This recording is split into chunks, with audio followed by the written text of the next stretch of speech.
신앙이 암묵적으로 기억되는 삶, 신앙이 암묵적으로 기억되는 삶이라는 제목으로 우리 하나님 말씀 증거하겠습니다. 먼저 우리 이사야서 44장 21절 우리 다 함께 읽겠습니다. 이사야 44장 21절입니다. 시작. 야곱아 이스라엘아 이 일을 기억하라. 너는 내 종이니라. 내가 너를 지었으니 너는 내 종이니라. 이스라엘아 너는 나의 이즘이 되지 아니하리라. 아멘. 우리를 아시고 우리를 결코 잊지 않으시는 하나님은 우리도 신실하신 하나님을 알고 또 그분의 말씀을 기억하며 섬기게 되기를 원하십니다. 시대 소망에 있는 말씀을 소개하겠습니다. 그리스도에게 자신을 바친 영혼은 그분이 보시기에 온 세계보다도 더 귀중하다. 한 사람을 구원하여 당신의 왕국으로 인도하기 위해서라도 구주께서는 갈바리의 고통을 당하셨을 것이다. 그분께서는 당신께서 위하여 죽으신 사람은 단 하나도 결단코 버리지 않으실 것이다. 당신의 추종자들이 당신을 떠나기로 결정하지 않는 한 그분은 그들을 꼭 붙잡으실 것이다. 아멘. 이게 무슨 말입니까? 저와 여러분이 하나님을 배신하기로 결정하지 않는 한 저와 여러분을 결코 어떻게 한다고요? 버리지 않고 꼭 붙잡으신다. 아멘입니까? 그러니까 우리가 하나님을 거절하지 않는 한 저와 여러분들이 이 멸망받기는 하늘의 별 따기보다 더 힘들어요. 여러분 믿습니까? 그래서 요한이 계시록에 보면 허다한 하늘 구원받은 백성들이 바다에 뭐같이 많더라? 바다 모래알갱이처럼 많더라. 그런 거예요. 그러니까 여러분이 고의적으로 제가 고의적으로 하나님을 거절하고 떠나기를 결심하지 않는 한 하나님은 우리를 끝까지 책임진다는 겁니다. 혹시 이 지구상에 67억이 아니라 나 한 명만 있다 할지라도 내가 하나님을 선택했다 그러면 하나님은 나를 위해서도 아들 예수를 어떻게 하겠다? 희생시키겠다. 여러분 위대한 하나님의 사랑 감사합니까? 예. 저는 오늘 제목에 이 암묵적이란 말 여러분 들어보셨어요? 암묵적 이게 무슨 말입니까? 이 신앙이 암묵적으로 기억되는 삶. 예. 여기 이제 다음 화면에 보시면 이 Success Aging이라고 하는 이 책을 아주 두꺼워 이렇게 두껍습니다. 이거 낸 사람이 누군가면 인지 심리학자면서 신경과학자예요. 이 데니얼 제이 레비튼이라는 사람이 쓴 책인데 이 Successful 원래는 Successful Aging 제목이 이래요. 굳이 한국말로 번역을 하면은 성공적으로 나이 드는 법. 우리말로 번역된 책의 제목은 Success Aging 이렇게 돼 있더라고요. 그래서 치매 노인과 알츠하이머병에 걸린 노인들에 대해서 요즘 이슈가 많잖아요. 이제 고령화 시대가 되니까. 그래서 그 사람들의 뇌가 도대체 어떤 부족이 결함이 있어서 그럴까 이걸 막 연구를 많이 했고 또 정신신경과학자와 인지심리학자들과 함께 수많은 논문들을 보면서 이제 정리한 책이에요. 그런데 여기 보니까 참 흥미로운 게 뭐냐면 우리 사람의 이 기억, 뇌의 기억은 크게 두 가지라고 이렇게 결론을 내렸어요. 뭐냐면 첫 번째는 외현 기억입니다. 영어로는 뭐 explicit memory라고 하는데 한국말로 번역한 게 더 어려워. 그러니까 외적인 자극에 의해서 기억되는 기억. 쉽게 말해서 그런 겁니다. 그걸 이제 일어났던 일을 기억하는 겁니다. 그 다음 두 번째 기억은 뭐냐면 암묵 기억입니다. 이거는 이제 implicit memory라고 그러는데 이건 뭐냐면 내가 알지 못한, 내가 기억하고 있다는 걸 알지 못하는데 내 몸이 기억하는 거예요. 이거는 정말 자동적으로 기억하는 겁니다. 그래서 우리의 기억은 이 두 가지라고 이렇게 정리를 했더라고요. 그래서 이제 외연 기억이 뭐냐 하면 일화 기억이라고 하는데 쉽게 얘기해서 과거에 강렬했던 이 구체적인 사건이나 그 에피소드, 일화를 알고 기억하는 거예요. 그 뭐 예를 들자면은 첫 키스의 그 짜릿한 그 맛, 예? 경험. 그다음에 21번째 생일 파티 강렬했던 그런 사례들을 경험한 것을 자신이 기억하는 거예요. 예. 그러니까 어떤 사건이 있어야 돼요. 강렬한 사건. 거기에는 이제 회심의 경험도 있겠죠. 그리스도인들이라 그러면. 그죠? 예, 눈물로 회개했던. 그다음에 이제 두 번째 암묵적인 기억은 자신이 알고 있다는 사실을 인지하지도 못한 채 기억하고 있는 겁니다. 그러니까 예를 들자면 여러분 그 컴퓨터 자판으로 이제 막 이렇게 여러분이 뭐 치잖아요. 치는데 익숙해지면 자판을 안 보고도 어떻게 해요? 치는 거예요. 같은 원리로 피아노를 연주하는 것도 그냥 나중에는 이제 피아노 건반도 안 보고 우리 반주자님이 그냥 막 치잖아요. 이렇게. 그죠? 악보만 이렇게 보고 치잖아요. 건반을 내가 이 열 손가락을 어디를 가는지 내 몸이 아는 거예요. 몸이 아는 겁니다. 그래서 그런데 그런 겁니다. 그러니까 여러분들도 운전하실 때 처음에 운전할 때는 막 한꺼번에 세 개를 하기가 너무 힘들잖아요. 그러니까 막 엔진도 꺼지고, 그죠? 기아 넣어야죠, 클러치 밟아야죠, 또 시그널 해야죠. 그런데 이제 나중에 익숙해지니까 어떻게 해요? 몸이 그냥 세 가지 동작을 자연스럽게 운전하면서 하는 겁니다. 이렇게. 그래서 마치 이 자동차가 내 몸 같아. 이렇게 가는 거예요. 그게 암묵 기억이라고 그래요. 의식하지 않더라도 우리 몸이 기억하는 겁니다. 근데 이제 사람이 노화가 되면 알츠하이머병 걸리고 치매가 오고 이렇게 하면 우리 뇌의 어떤 부분이 이렇게 기능이 축소가 되든지 상실하게 된대요. 그 대표적인 부분이 어딘가 하면 해마, 마치 그 해마같이 생겼다고 해서 해마라는 부분하고 내측 두엽이 있대요. 그런데 이 두 부분은 아까 그 소개해드렸던 외현 기억에 관계 있는 뇌래요.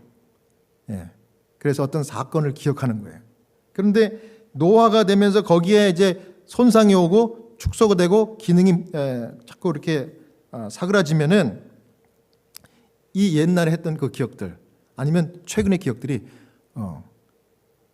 잊어버리는 거예요.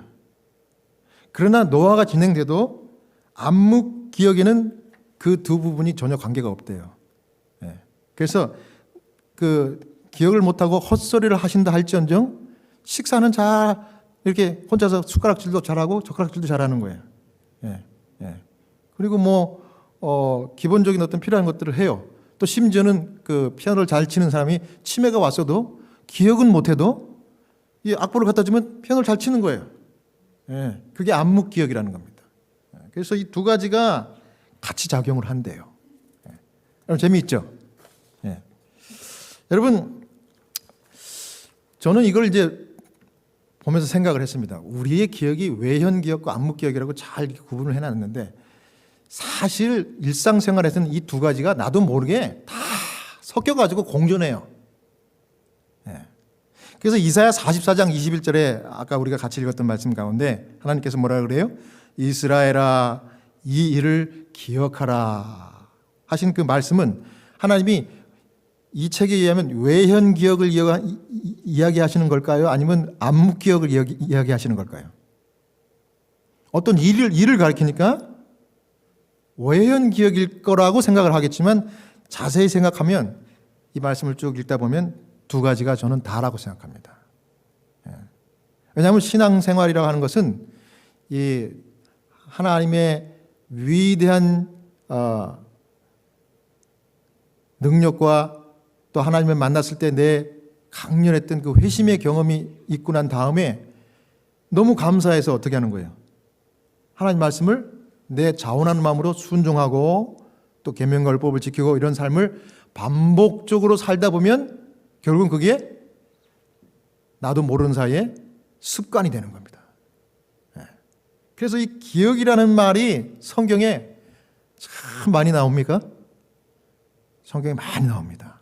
하나님께서 특별히 계명과 말씀의 순종에 대해서 이야기할 때는 기억하여 반복적으로 계속해서 기억이라는 말씀을 여기 성경에 기록해 놓으셨습니다. 왜냐하면 하나님은 인간의 기억 속에 동물들은 가질 수 없는 뭘 넣어주셨어요? 인간의 기억 속에 영혼을 사모하는 마음을 기본적으로 심어주셨기 때문에 이게 특별한 영적인 장치예요. 그래서 우리가 이 기억이라고 성경에는 표현했지만 우리는 마음이라고도 그렇게 이야기할 수 있습니다. 그죠? 신앙을 우리가 뭘로 하는 거예요? 마음으로 하는 겁니다. 그 다음에 또 양심이라고도 이야기할 수도 있고 생각이라고도 이야기할 수 있습니다. 근데 성경에서 말하는 오늘 제가 정말 강조하고 싶은 사실은 뭐냐면 기억이라는 말로 기억이라는 것으로 우리 하나님께서 우리에게 말씀 순종과 하나님을 섬기라고 그렇게 합니다. 여러분 그렇습니다. 하나님 우리에게 기억 속에서 당신의 사랑을 기억하고 너무 감사한 나머지 그분의 말씀과 계명을 자원해서 순종하는 그런 자원하는 믿음을 주님께서 기뻐 보시는 것입니다. 그렇게 할 때 우리의 몸이 기억을 해가지고 나도 모르게 그냥 그렇게 하나님의 말씀을 따라서 안식일을 지키고 하나님의 말씀과 계명을 따라서 순종하다가 기도하게 되고 또 그 마음 가운데 우러나서 찬양하게 되는 것입니다.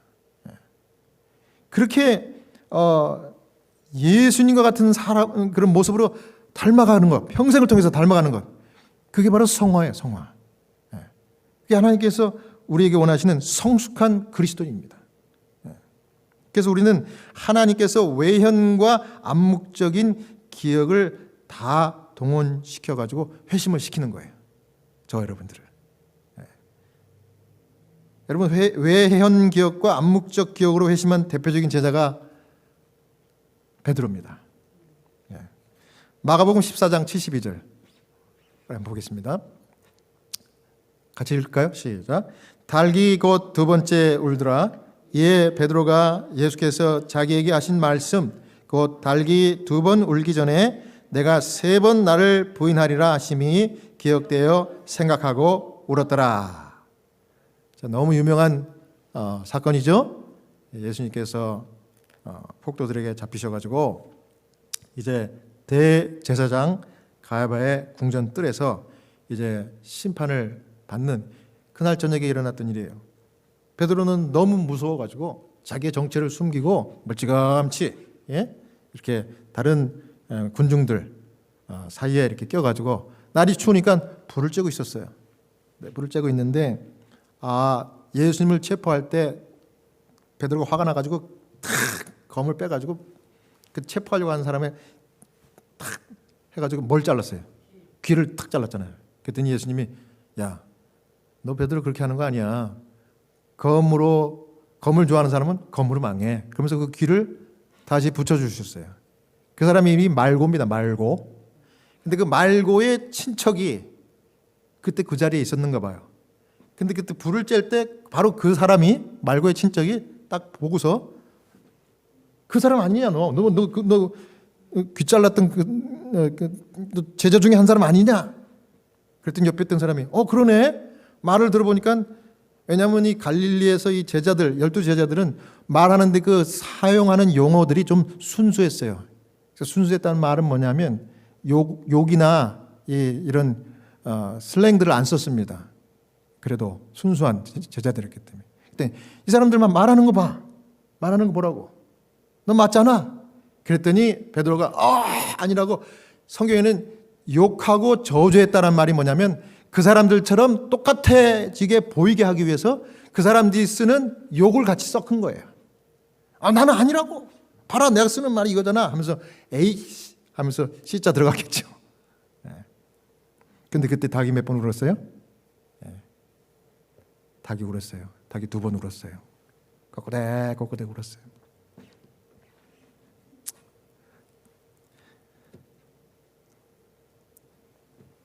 그 닭 소리를 듣자마자 정신이 번쩍 났습니다.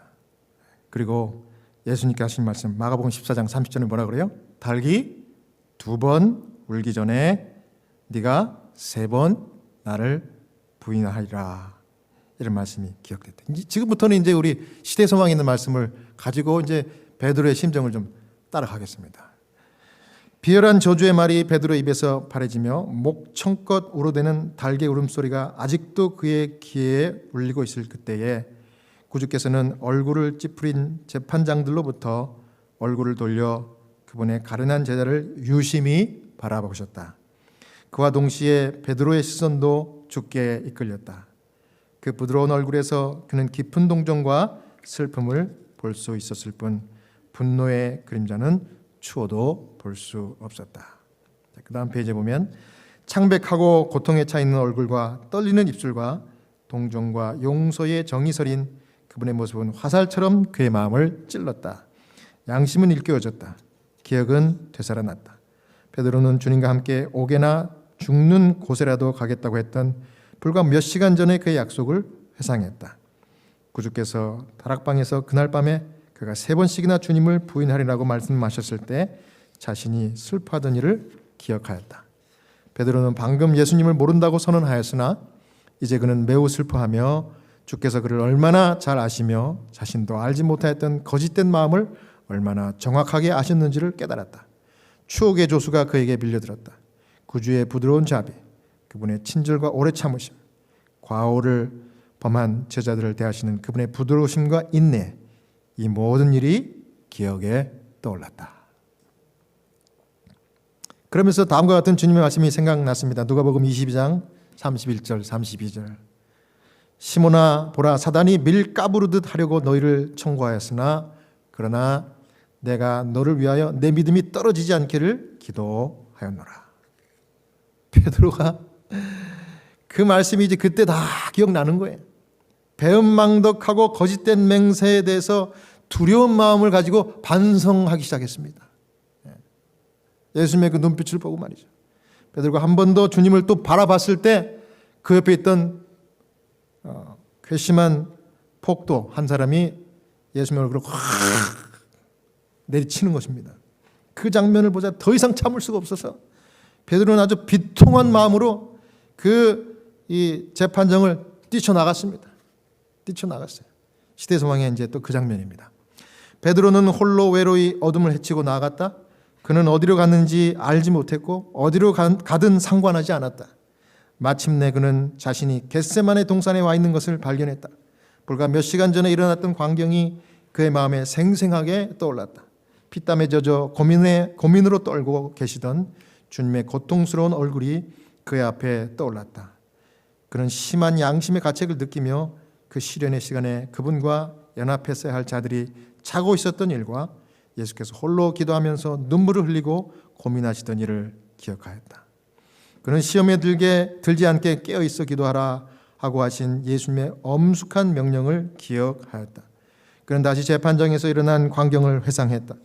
그가 구주의 굴욕과 슬픔에 가장 무거운 짐을 더했다는 사실을 알고 그의 애통하는 마음은 몹시 괴로웠다. 예수께서 당신의 아버지께 자신의 영혼의 고통을 토로하시던 바로 그곳에 와서 베드로는 얼굴을 땅에 대고 죽기를 원했다. 베드로가 회개하는 장면입니다. 물론 이 뒤에 진짜 유다처럼 자살한 게 아니라 베드로가 어떻게 했어요? 완전히 회심했어요. 베드로가 그 예수님이 폭도의 손에 정말 심하게 맞으시는 그 장면을 이렇게 봤을 때 너무 마음이 아파가지고 그 자리를 박차고 나갔는데 자기가 어디로 가는지 모르고 막 뛰어갔는데 간 곳이 어디예요? 겟세마네 동산. 불과 몇 시간 전에 예수님과 함께 기도했던 장소예요. 근데 예수님은 기도했지만 자기들은 정작 피곤해갖고 기도를 잘 못했어요. 근데 그 장소에 도착한 것을 발견을 했습니다. 여러분 뭐가 기억한 거예요? 몸이 기억했어요. 베드로는 그 전에도 주님과 함께 이 기도 장소에 자주 갔던 것 같아요. 예수님이 그 제자들을 데리고 갔어요. 그때 제자들이 예수님이 기도하는 장면을 보고 너무 부러워서 우리에게도 뭐 하는 법을 가르쳐 주십시오. 기도하는 법을 가르쳐 주십시오. 그렇게 질문한 거예요. 베드로가 늘 그렇게 따라다닌 거예요. 근데 같이 갔던 그 기도 장소에 그 정말 마음 아팠던 그 순간 자기도 모르게 달려갔는데 겟세마네 동산에 도착한 것입니다. 베드로는 뒤늦게 깨달았지만 예수님의 말씀을 기억하고 자기를 그토록 사랑하시는 그 사랑에 완전히 굴복하는 예수님의 사도가 되어버렸습니다. 예수님과 함께 즐겨 갔던 기도처 겟세마네가 위로의 안식처였어요. 몸이 기억하는 암묵적 기억의 장소였던 거예요. 주님은 그것을 아시고 베드로에게 그 기억을 살려주셨던 거예요. 여러분, 우리 하나님께서 여러분들의 오감을 통해서 접근하시고 우리를 회심시킨다는 것 얼마나 감사합니까? 어떤 분은 시각에 민감하고 어떤 분은 듣는 것에 민감하고, 대개 이 남자들은 이 보는 것에 금방 이렇게 마음을 뺏기고요. 또 여성분들은 이 듣는 것에 이렇게 또 마음을 뺏긴다 그래요. 그래서 아마 이 남자들이 사랑해 그러면 확 빠지나 봐, 그죠? 여자들이. 남자들은 사랑해 그래도 잘 안 믿어요. 자, 그런데 여러분, 베드로와 같이 여러분의 이 암묵적인 몸이 기억하는 기억 속의 안식처가 혹 계십니까? 여러분, 굉장히 중요해요. 제가 이 호스피스 환자 중에 가장 어린 환자 이번에 월요일 날 그분 돌아가셨어요. 여러분 몇 살이나 됐을 것 같아요? 호스피스 환자 중에 대개 이제 90, 80, 100살, 105살 되신 분도 제가 돌아가신 거 봤는데, 정말 제가 13년 동안 하면서 정말 이렇게 어린 분이 돌아가신 거 처음 봤어요. 몇 살인가 하면 21살. 와. 필리핀 여자인데요. 이제 돌아가셨다고 해서 제가 갔더니 가족들이 다 있더라고요. 부모가 필리핀, 제가 한국 사람이라 했더니 같은 동양인이라고 너무 반가워하는 거예요. 위로를 받더라고요. 근데 이 부모가, 제가 이렇게 이야기해 보니까 저보다 나이가 더 어려, 부모도. 너무너무 가슴 아파하고 슬퍼하더라고요. 근데 우리는 캐톨릭입니다 그러더라고요. 그래서 뭐 저는 이제 종파가 달라도 다 그분들을 존경하고 그분들이 원하는 대로 이렇게 케어해 드리니까 그러시냐고. 근데 이제 그 한참을 이제 이야기하다가 드디어 이제 장례식장에서 시신을 수습하기 위해서 이제 그분들 연락을 받고 이제 왔어요. 그래서 이제 시신을 운반하는 이제 캐리어를 이제 그 1층에서부터 2층, 아파트가 2층이니까 그 계단을 가지고 이렇게 좁은 계단을 이렇게 올라왔어요. 그랬더니 이제 시신을 이제 딱 해서 이제 내려가려고 그러는데 그 아버지가 죄송한데요, 내려가실 때 절대로 우리 죽은 딸이 이 몸이 요 계단의 이 벽에 코너에 닿지 않도록, 부딪히지 않도록 그렇게 해주십시오. 이것은 저희가 믿는 이 캐톨릭 이 전통으로 그러는 거니까 이해해 주시기 바랍니다. 그래요. 캐톨릭 전통에 그런 게 있는지 난 처음 들었어요. 뭐 필리핀에만 있는 건지 전 잘 모르겠지만 아무튼 그러니까 그 백인 그 두 건장한 그 장례식장에서 오신 분들이 정말 신중하게 아주 안 부딪히게 잘 피해서 내려가더라고요. 안 부딪혔어요. 이제 물어보진 않았지만 제가 이제 넘겨짚어 생각하는 건 뭐냐면, 그 어린 딸이 죽었는데 내려갈 때 거기 또 부딪히면 얼마나 고통스러울까. 그래서 고통스럽게 나가지 않도록 하게 해달라고 아마 그렇게 했던 것 같아요. 이게 제 추측이지만 그런 뉘앙스가 있는 말을 하더라고요, 그분들이. 제 마음가운데 이분들이 죽으면 영원히 천당, 죽어서 천당 가는구나, 이런 생각을 기본적으로 깔고 있는 거예요. 그러니까 죽었어도 정말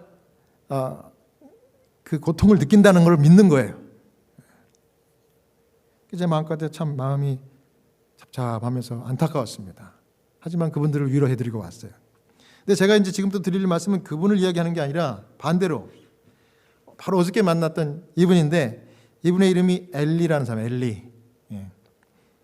남자분인데 저기 포르토리코에서 오신 분이에요. 제가 아마 몇 주 안식일 전에 소개한 분인데 아직도 지금 안 돌아가시고 계셔요. 84살 되신 분입니다. 남자분인데 종교는 재림교인, 우리 세븐트 애드벤티스트, 우리 재림교인입니다. 두 번째 방문 갔습니다.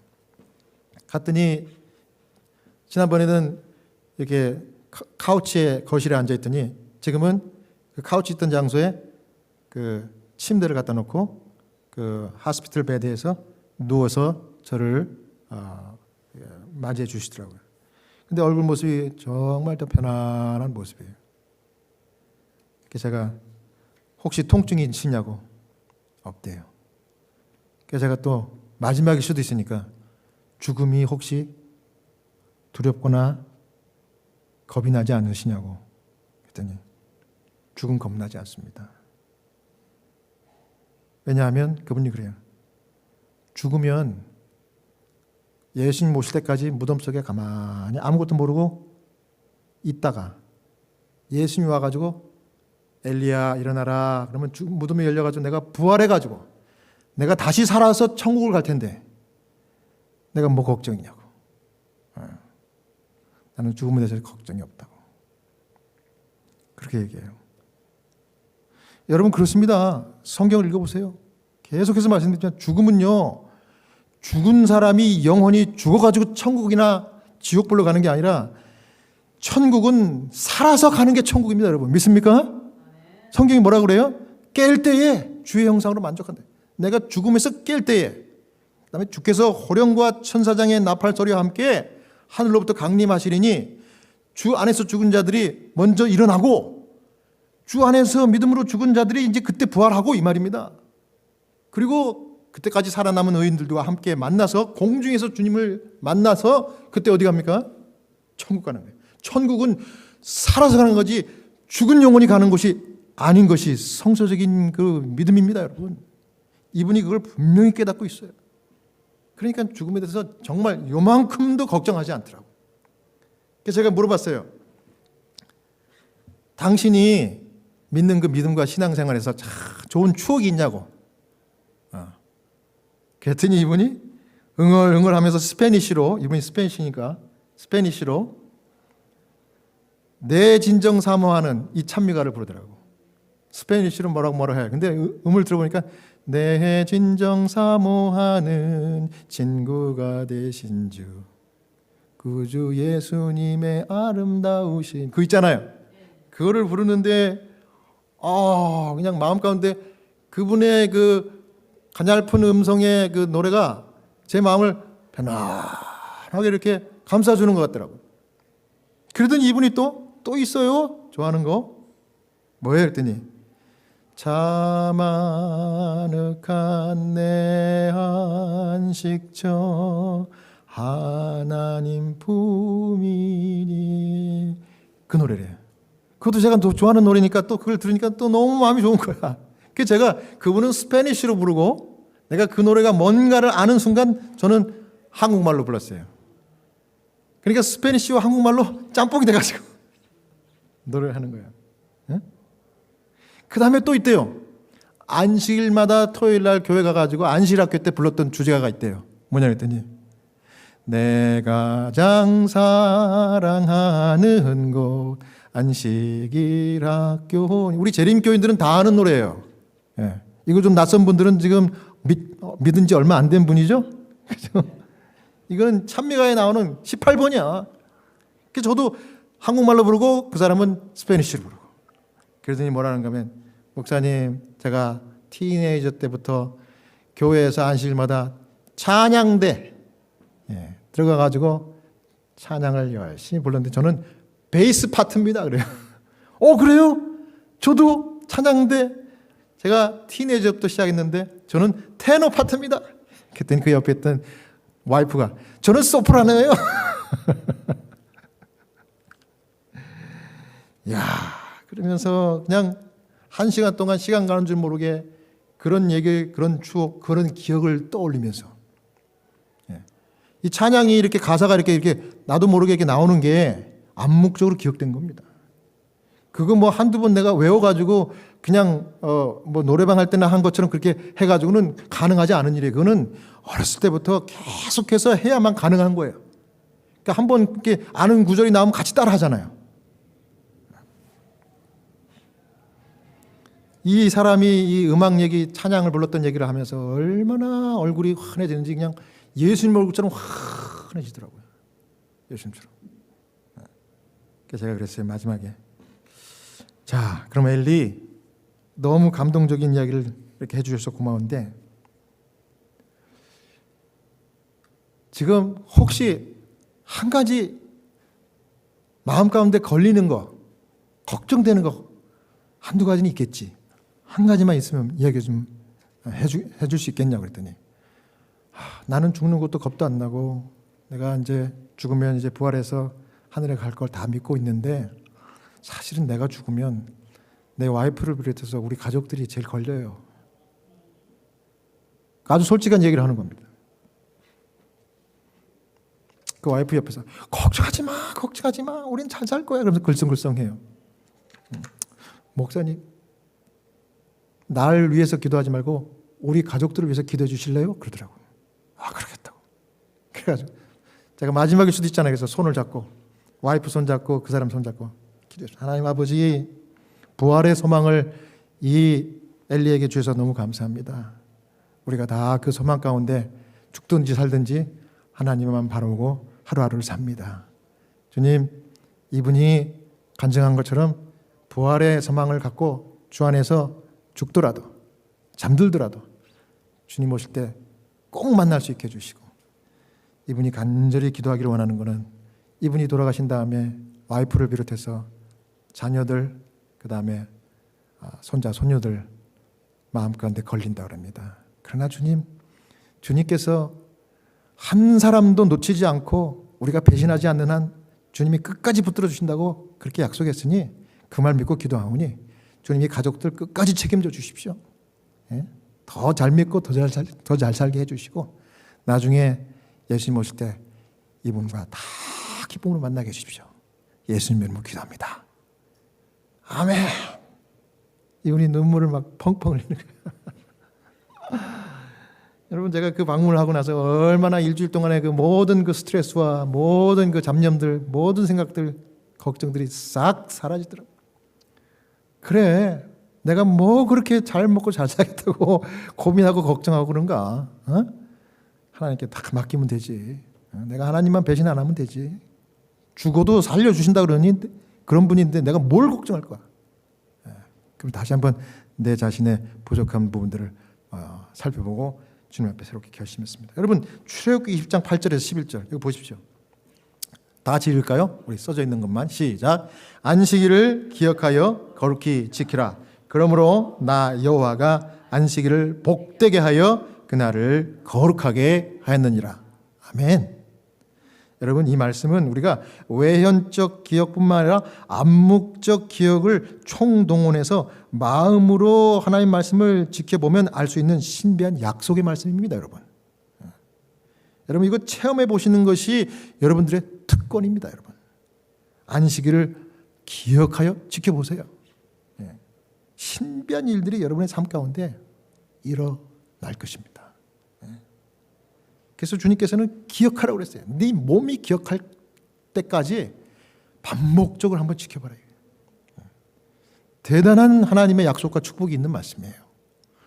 이 안에 성공이 다 있고 이 안에 행복이 다 써 있는 것입니다. 여러분, 저와 여러분이 또 다른 한 주일을 또 살 텐데 이 안식일이 지나면 그 한 주일을 온전히 살 수 있을지 아니면 며칠 못 살고 죽을지 아무도 모르는 거예요. 그렇기 때문에 우리의 안전은 어디 있습니까? 하루를 살더라도 이 하나님의 말씀을 붙들고 사는 것입니다. 왜? 하나님께서 그러면 끝까지 뭐 한다? 내 붙잡은 손을 뭐 하지 않겠다? 놓지 않고 나는 절대로 잊지 않겠다. 감사합니까? 이 하나님의 사랑을 마음 가운데 기억하시고 하나님 말씀 붙들고 끝까지 주님과 함께 동행하시는 신실한 저 여러분 다 되시기를 바라면서 오늘 말씀을 마치겠습니다.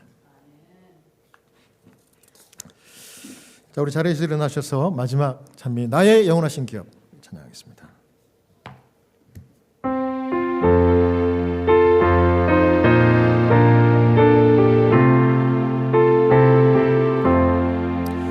나의 영원하신 기업 생명보다 귀하다.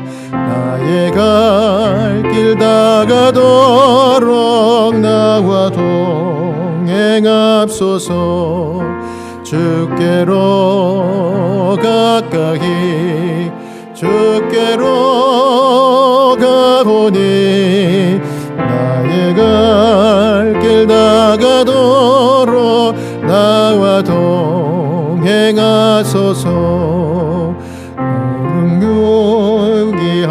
안일함과 명성 원치 않으며 즐겨 고난 길 가도록 나와 동행하소서.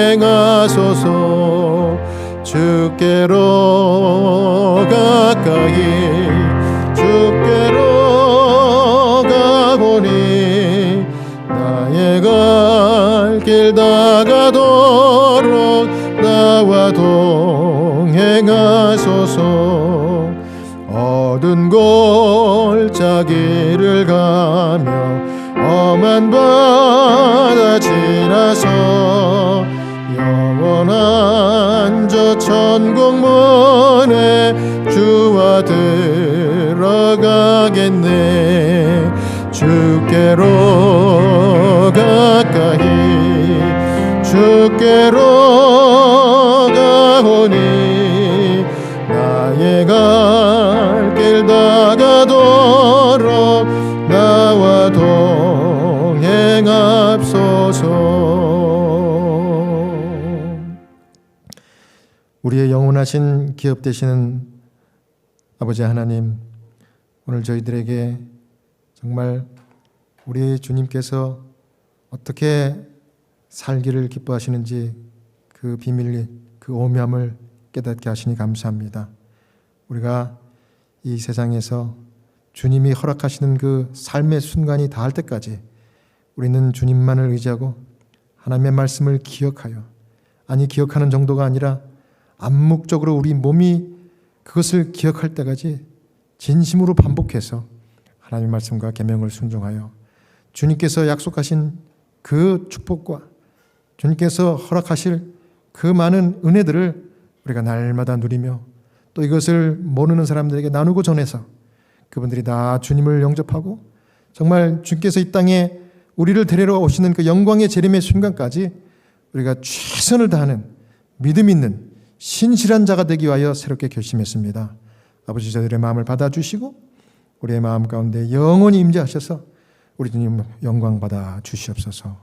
이제는 우리 아버지 하나님의 무한하신 사랑과 예수 그리스도의 은혜와 성령님의 감화 감동하심이 머릿속인 저희 모두의 마음 가운데 지금부터 영원토록 함께 하시고 동행하여 주옵시기를 우리를 심히 사랑하시는 예수 이름 받들어 축복하며 감사하고 간절히 기도드리옵나이다. 아멘.